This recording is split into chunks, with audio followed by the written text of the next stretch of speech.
nakakadama. Eh, mayroon kami na reverse kung Bakit? kahit sa pwede mo. Kaya hindi ka marunong mag-balance lahat mo. Ano talaga? Tawanan na lang. Magaling ako eh. Ayan. So yung mga PG1, gagamitin natin. Ayan, makikita niyo. From the lobby, makikita niyo yung different iterations of PG1 from the builders itself. So yung mga, mga owners itself, sila na yung nagpo-customize ng sarili nila ng mga PG1.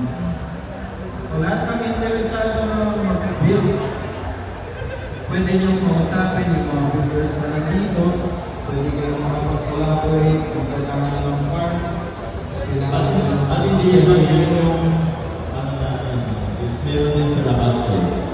Yung ampers and mufflers, build. So, kung napansin nyo dun sa lobby kanina,